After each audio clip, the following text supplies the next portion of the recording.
Heureuse surprise pour les amateurs, le jazz était invité dans cette édition du Printemps des Arts de Monte-Carlo, pourtant dédiée à Pierre Boulez à l'occasion du centenaire de sa naissance. Pierre Boulez qui n'appréciait pas particulièrement le jazz. Est-ce vrai? Oui, il trouvait ça très prévisible. Il pensait que le jazz était une musique d'excitation et de calme.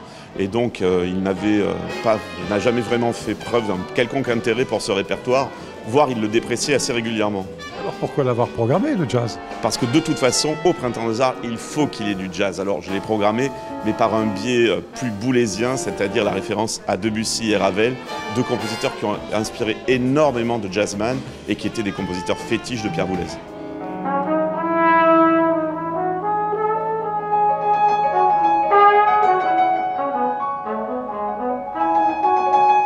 Vendredi 28 mars, sur la scène du Théâtre des Variétés, un formidable duo de musiciens s'est livré à une relecture jazz d'œuvres de Claude Debussy et Maurice Ravel. Claude Egea au bugle et Hervé Salin au piano.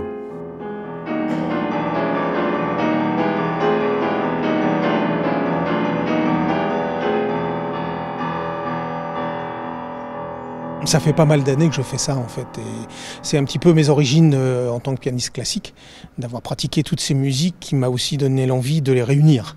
Et donc en fait je les déshabille pour les rhabiller à ma façon, c'est-à-dire que j'en prends le fond, les choses essentielles, et puis je les rhabille en jazz à ma manière, comme on pourrait le faire avec n'importe quelle musique en fait, mais c'est vrai que les mélodies de Debussy sont extraordinaires.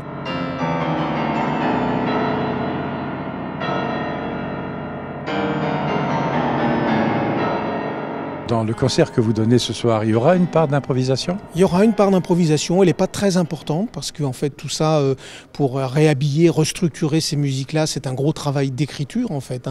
Mais l'écriture, c'est une forme d'improvisation aussi, dans la mesure où l'improvisation est plus une attitude qu'un répertoire. Maintenant, il y a aussi des vrais moments d'improvisation avec juste comme une grille d'accords, comme on dit, et puis le piano qui improvise, c'est-à-dire une musique qui se crée sur l'instant, qui ne sera pas la même que celle d'hier soir ou que celle de demain.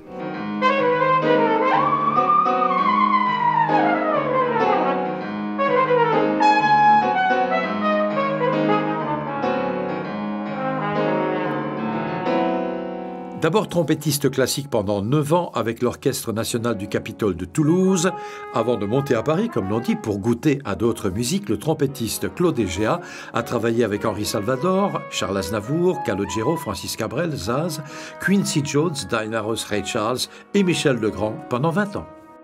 J'aime tout jouer. Par contre, dans le duo, pour moi, ça va être un peu plus difficile parce que piano, je ne suis pas à la trompette ce soir, je suis au bugle. Ah, d'accord. Oui, je suis au bugle, c'est un peu plus doux. Et du coup, c'est quand même assez délicat comme partition. Mais bon, allez, on est là pour la musique, on est là pour s'amuser. Franchement, moi, je le prends comme ça. Pas de challenge, pas de pression pour rien, ça ne sert à rien. On va s'amuser, vraiment.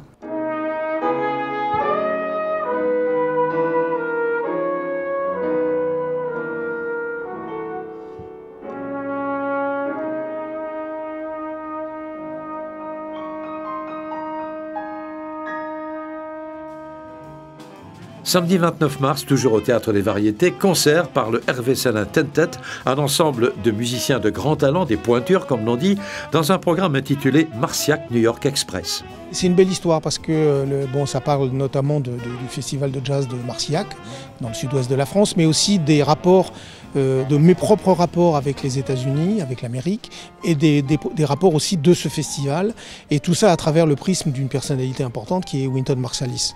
C'est lui qui vous avait invité à New York? Il m'avait invité à New York, j'ai la chance d'être ami avec lui depuis très longtemps, et donc il y a une espèce de quadrature du cercle qui s'est faite, l'envie déjà, puisque j'ai travaillé pendant de nombreuses années au festival Marciac, de rendre hommage un petit peu à ce qu'est devenu ce petit village, et puis aussi la passerelle avec les États-Unis, la grosse pomme et New York et Wynton Marsalis. Avec Wynton Marsalis, alors Wynton Marsalis c'est mon dieu, ça c'est mon dieu vivant, je connais personne qui joue comme lui. Comment vous dire, je ne sais pas comment parler de cet homme-là parce que c'est tellement un génie.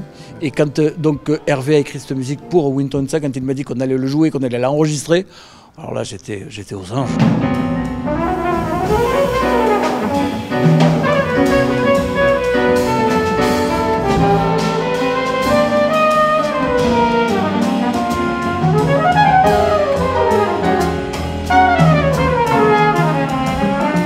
le jazz se porte bien aujourd'hui? Le jazz se porte à la fois bien et pas bien, parce que le jazz est très vivant. Il y a d'excellents musiciens. Moi, j'ai été professeur au Conservatoire de Paris pendant 30 ans. J'ai formé des professionnels du jazz.